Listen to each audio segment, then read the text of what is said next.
Welcome to Cartoonist Kayfabe. My name is Ed Piscor. I'm Jim Rugg. Jimmy and I are going to be doing some traveling in October. October 6th through 9th, we're going to Columbus, Ohio for CXC. At the end of the month, October 28th through 30th, we're going to be at Baltimore Comic-Con, the birthplace of Cartoonist Kayfabe. And smack dab in the middle, Jimmy's going to be at the Jacksonville Public Library for a zine festival, October 22nd. That's going to be a Saturday. We have comics out in the wild. You see them here. The stuff that is on the horizon is going to be Jim's Hulk Grand Design Trade Paperback in time for Christmas. So put in your pre-orders right now. You can find buttons all over the internet to do so at your local comic shop, online, what have you. Same deal with Red Room Trigger Warnings, the trade paperback. It's going to be hitting shelves next month, September 2022. So put in your orders right away for that. It's going to collect all of the 2022 season of Red Room Comics, plus a whole bunch of other material. Now that we're done paying the bills with that, let's take a look at Punisher War Journal, issue number 1. Carl Potts on writing duties, and basically doing the storytelling with Jim Lee doing the finishes over top of that stuff. You know, he basically penciled this piece right here. Scott Williams on the inks for the cover. Cool application with some screens and things to go along with the line art that Carl Potts puts down. But here we go, dude.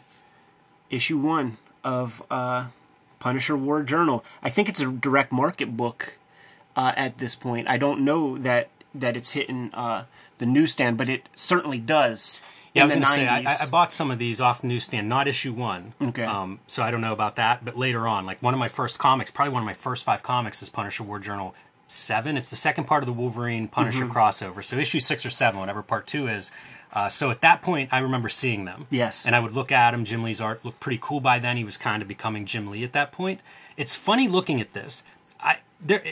I would not have picked Jim Lee as the artist of this book if I didn't know it in the credits. He does become Jim Lee on this book, but he also looks like Jim Lee on the Alpha flights that come before this. And we have a video where we look at some of the Jim Lee Alpha flights, so if you're not familiar with those at home, go back and check out that video. So it's kind of interesting to see him like take on finishing, and I wonder how much that affects the artist he becomes. Like if this is another piece where he learns some about the comic art, how he wants his art to look. Yeah. I mean, this is an example. This is like the great stuff that Harvey Kurtzman was able to do with the tremendous illustrators at EC Comics, with his war books and with Mad, where he reined these drawing motherfuckers in and made them storytellers. That's the beauty of Two-Fisted Tales, Frontline Combat, and the Mad comics, 1 through 23, is these are impeccable draftsmen who go off the ranch, like Wally Wood coming up with 22 panels that always work. Like, they don't work for anything in terms of storytelling. It keeps him engaged while drawing whatever drawings he could fit underneath an Al Feldstein mountain of text that's above every panel. Right. Like, that's the function for him. So Kurtzman reins those guys in, makes them storytellers, makes the panel-to-panel transitions work. I have it on good authority that Jim Lee doesn't do much thumbnailing before he's putting his pages together. He's squeezing stuff in. This is a pretty interesting piece. The gun barrel and the screen tone on it. Yeah. Because, I mean, like, any finish I'm going to give Jim Lee credit for in this, in this issue. So you do see him experimenting with some stuff, which is kind of neat. Wonder what his career, what he's thinking at this point in his stage, because he's doing some things that really fall off and don't continue on in his work. Yeah, when you see a stiff pose like this, you give credit to that to Carl Potts. The cover also, I feel, is a very stiff pose. Well, that is just Carl Potts. Yeah, that's what I'm saying. Like, I'm with you on the Carl Potts having a certain stiffness to some of these poses. Right. But when you see, like, Jim Lee abiding by the story, like, where we know what he can do, even back at this stage, like you said, with the Alpha Flights. This is 1988. The old maxim that Todd McFarlane would lay out, and he puts it in the, there's the videos where it's like how to make a comic book, and it's Rob Liefeld and Todd, and then they tag team, they tap in Wilson, Jim Lee. Like, Todd McFarlane and Rob are both saying, listen, you get in there, you do the job, then you start to, you get in your foot in the door, then you start to become who you are, you start to, like, bring in what you want to bring in. This looks like an example of that, where Jim Lee ain't rocking the boat right here. This hand reminds me of Kevin Nolan. Sure. The finish. Yeah. Stiff background, like with the very parallel giant cinder block bricks. And what was all that splash for? Microchip's gonna Johnny Knoxville or dude. That's right. Yes. Testing out that Kevlar.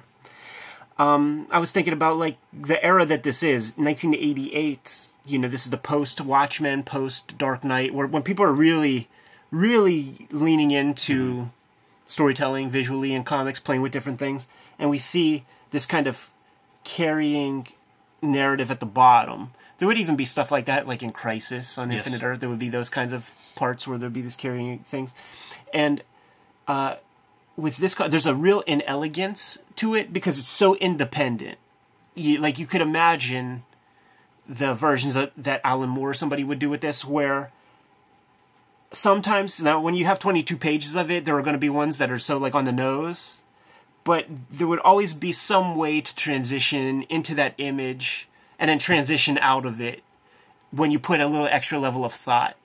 That is not done here.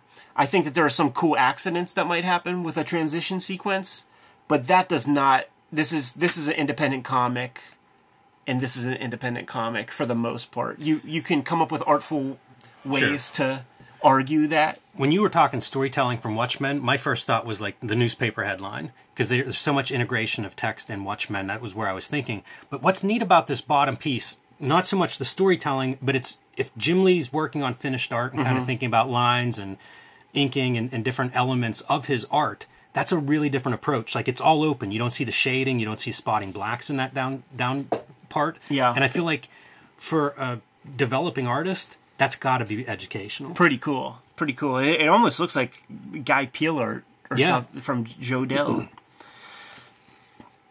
Yeah, probably some testament to the colorist. And maybe Carl Potts given notes on that too. Yeah. Because it does stand apart. The colorist does some cool things in here. John Wellington. We're going to see a cool green in the foreground at some point. Yeah, here it is. Look at that green, dude. That looks like it's pretty much drawn by the colorist. I wonder if that's a solid black. And the note was, we're not running solid blacks down here. Interesting. Because you don't even have like a holding line on it. Right. I was looking at this right here, dude, and like, one clip, you can insert that, and you can insert the insertion point is here, but because they're sort of both together, it doesn't work. It doesn't work at all. Got to have those ends sticking out. A white screen tone on top of this background. So we're going to see a few screen tones that Jim Lee's using throughout here too, which is one more of those interesting to me, him experimenting with finishing. Yeah, he's even using maybe a Prismacolor marker on a more porous kind of paper to give you the asphalt here and here. Yeah, there's another screen. This is very confusing storytelling to me. Got to give Carl Potts that one. Yeah. Not helping Jim Lee learn storytelling with those kind of panels. Jim Lee's a good soldier, just following orders. I think where things get jammed up is when you have continuing narratives after these panels. I think that there's probably a smarter way to do that. I like Carl Potts, but this is not the greatest Carl Potts comic in terms of laying these guys get much better as it goes on. And I don't know how long it is, if it's always Potts doing layouts or how long that lasts or if they develop a synergy or something. But yeah, it's certainly, the series gets pretty good pretty quick. How about the off-registration on this page right here, Jimmy? Like, it looks like everything shifted. There's so much detail in these panels, and I always think that's a mark of a young cartoonist. It's almost like you haven't figured out how much information you need, so you give too much. Yeah, this is the kind of shelving. This is what I talk about when I do something like that. I'm like, fuck it, I just know Alex Toth and Jaime would have figured some way better way of doing that. Totally. Also, how far removed is this Punisher from like the Jansen, John Romita Jr. Warzone Punisher? Or even what Jim Lee becomes. So cleaned up. Yeah, it's almost Bruce Wayne. Totally. And of course, no secret. What we're getting down here is the origin of Punisher. We get some allusions to future events or Shadow something. Masters. Is that what that is? I think so. That's a thing, like, Neil Gaiman's the guy that talked about, like, when he was starting the Sandman series, he was very nervous about having a monthly book, so he would have these, like, little dangling threads that he would be able to come back to and shit. And it would be as simple as Matthew the Raven saying, I was human once. And it would just be totally unobtrusive to the narrative that was at hand, and it is something that could be played with at a later date. All of this stuff is clearly just, make sure you remember this guy. It has nothing to do with the narrative that we're handling. It's very inelegant. There's a lot of inelegance to the writing of this comic, and there will be some egregious pieces, actually. This is a tough sequence. We've got our bad guy, you know, packing guns, putting people in this car, and the storytelling is we see the baby through the window, and then he's tapping out SOS on the taillights. Right. Dude. Tough stuff. I remember that. Do you remember that? Yeah, yeah. Is it three short, 3 long, 3 short? The only reason I know it is from the SOS spray foam commercials from the 1990s, because it would be like, do-do-do, as part of the jingle. So Punisher wanted to do something else, but of course this guy, as he's running around town, just happens upon crimes. Makes me think another Errol Morris thing he was talking about, like in the Thin Blue Line. There's that one lady that was a witness to the crime, and she's like, "Oh yeah, I see murders all the time. Like I always report murders whenever I see them." And that was like, she's like one of the people that Errol Morris is like, I better investigate this a little more. like this guy's getting the electric chair in a couple of years because this lady sees crimes all the time and has seen a bunch of murders. Right. Yeah. I'm very happy to have not seen any murders. I'm trying to keep that up. I've seen a murder. Now we have our expository part where this blonde lady is describing that, you know, she married some guy who turned out to be a ne'er-do-well. In fact, he's like head gang dude, I guess. Yeah, he's worked his way up in the mob. And boy, the mob is like such a catch-all bad guy for so many comics. Absolutely. Especially these Punisher type things, man. If there's not a mob guy or something happening on some docks, then it just ain't a Punisher comic. The docks. Yeah, that's true. This story is so convoluted. Yeah. I read this a couple times trying to figure out exactly what went on, because at some point she's swapping her baby for her sister's special needs baby, who in her head she says, well, the mobster will take better care of him because he's got more money. Like, it's just like, what is going on here? It could put him in better institutions. Right, like, yeah. Like, this baby's going to an institution. He's either going to a state one, or he's going to go to a private one or something. Yeah, and they're like swapping the baby with some of his henchmen. It is so unclear what is happening. Whose baby's whose? So she's a bad guy, by the way. Like, by doing all this stuff, like, because she's basically like, yeah, these kids, they kind of look the same right now. You can't tell that the kid is special needs right now, but it didn't go as planned. He was able to. This is like Claremont X-Men level of dialogue. And this is that fucking Wallywood 22 panels. It's like, now you have to fit something in there somewhere. But yeah, speaks more to the inelegance of the writing of this issue, because it's just, they're sitting in there just going through the entire spiel of like what the intention and obstacle is. It's not happening. You're telling us a story, not showing us a story. That's very true. Another screen tone here for our wallpaper. This is the classic one too, man. I got this screen tone. It's used in my comics, and first seen it with Terry Austin and John Byrne. In fact, I think that's a screen tone too, that splatter. Yeah. Yeah. Jim Lee doing some things, man. I would like to have seen it a little bit. Yeah, it's very dark in the color, but a lot of drawing. Cutting some graph in there with white. I'd be curious to see layouts too, because that's a pretty fun panel with where you're getting some of your storytelling in the mirror. That's always hard to do. It sounds so good, but the size, it's tough to make that work. It is, yeah. And that's Matt Murdock giving some guidance to these Shadow Masters. Yeah, trying to push off gentrification, so you go to Matt Murdock. If you live anywhere in Manhattan, Matt Murdock's your guy if you're a good guy. So speaking more towards inelegance, this is not Punisher in disguise. In fact, this is something that happened a week ago that has nothing to do with the rest of the issue. This is not the blonde lady that we saw talking. This is not Frank Castle. This has nothing to do. There's no stakes involved with the baby. It's not like this is just put in there because in 2 issues or something, we'll deal with this Montoya fella. Awful. Yeah, terrible. That's a rough couple of pages to be in the middle of this already convoluted story. And furthermore, this photograph same style as your flashbacks at the bottom. Right. Yeah, real bad. Real bad. You see glimpses of Jim Lee as we know him in here. We see it. As the pages go by, man, you start to see Jim Lee creep in here. Yeah, definitely. Almost a preview of the X-Mansion. So it's 3 pages involving this Montoya fella who's going to be getting out of prison, and there's no payoff or anything. Right. Has nothing to do with the comic that we've been reading for 15 pages. And one of the threads that was going on early is Frank Castle's supposed to be somewhere at a certain time. And this whole baby drama is interfering with that. And in my mind, I'm like, what is it? Is it some sting operation? Is he knows about some drop that's going to happen that he's got to be there at a certain time? So we're going to find out what it is, but it's just weird because it's presented as very tense early on. Like, you got to be here at this hour. Yeah. So now back to our comic after this like little interlude of nothingness that's going to pay off next issue or 2 issues later or something. Credit Walt Simonson for that, I think, in certain ways, man, with Beta Ray Bill, like where it's just like smacking the hammer page after page, and then it's a whole nother comic, and then you get like a year's worth of that. Yeah. Except that was kind of cool, but that was nonsense. And this isn't Frank Castle either. No.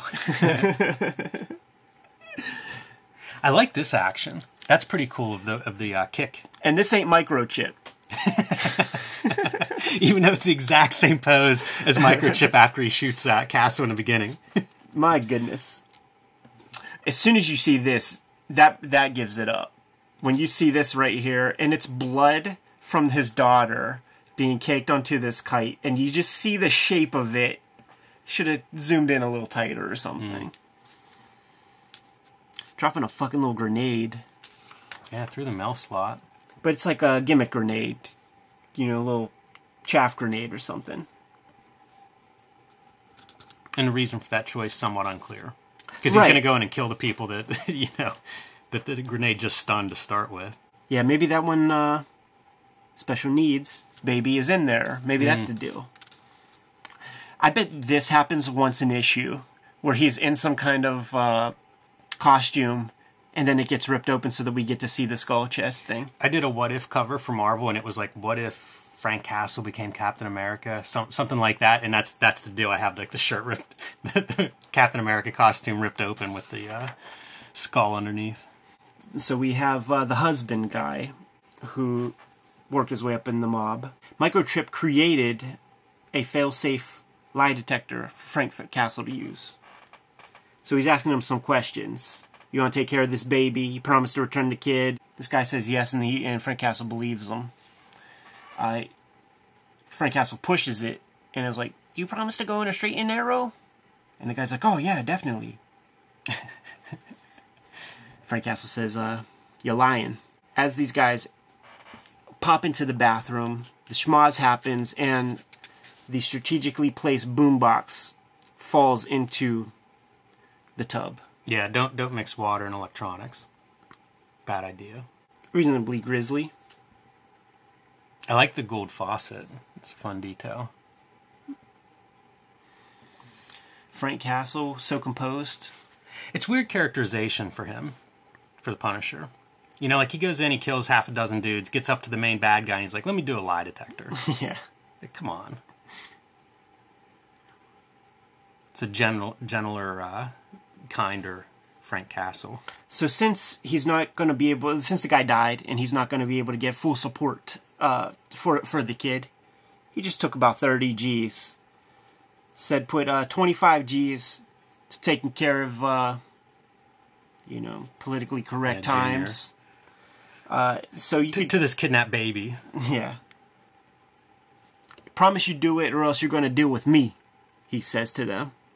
Because she's already a bad person, man.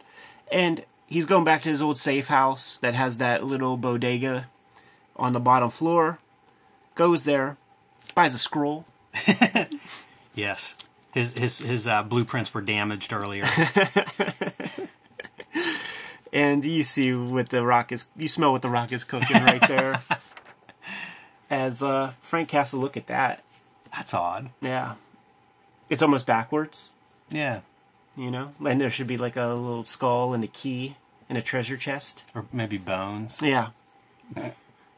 So Frank Castle got to go fly his kite in honor of his fallen family. Yeah, like the anniversary of his family being murdered. Yeah. Is that what we're looking at? I think so. This is odd, right? Like, I've read a lot of Punisher comics. None of them have this kind of sentimental Frank Castle. Right. Zero. And, you know, there it is right there. Like, the Batman had a bat fly through his window one day, and he decided to strike fear in the hearts of men. Frank Castle is adorning the shape of the bloodstain from his daughter that got put upon a kite. Makes me think of that Bill Hicks joke, like, if Jesus comes back, you think he's going to want to see all these crucifixes? You think if JFK comes back, he's going to want you to wear a fucking AK-47 pendant? Jeez. And speaking towards more inelegance, you don't weave in a bunch of cool stuff into the story that might pay off later. Just take a page and let us know that dinosaurs are going to show up. Of course, Kingpin, whatever this is. So much of it is just like, who cares? I guess here's your Nightmaster or Shadow Master thing. You know, kind of whatever. Weird first issue. Very weird first issue. Knowing what Jim Lee is capable of, really restrained, you know, had the handcuffs on a bit. I like Carl Potts, and this is not the best Carl Potts treatment. And you would think, like, within issue 1, there's no schedule, right? Like, it's like get issue 1 done, make the thing great. It's not like there was a issue that came out last month that you have to make sure you get this thing in 5 weeks. Like, start off fucking guns blazing. No pun intended. Yeah, I wonder what they were thinking with this. Because you've got Punisher's a hit, right? You have an ongoing series. It's good enough that you're like, I think we can sell another monthly Punisher book. Are they trying to do, like, this is a different version of Frank Castle, or try to distinguish it? I don't know. Not my favorite Punisher story, though. Mm-mm. This was an issue I had as a kid and got rid of in my purge. Right.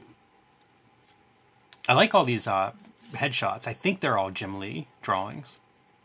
Yeah, I wonder. They look like... They look consistent with some of his art from this issue. Yeah, I mean, I was going to give it to Carl Potts, to be honest. Oh, really? Yeah.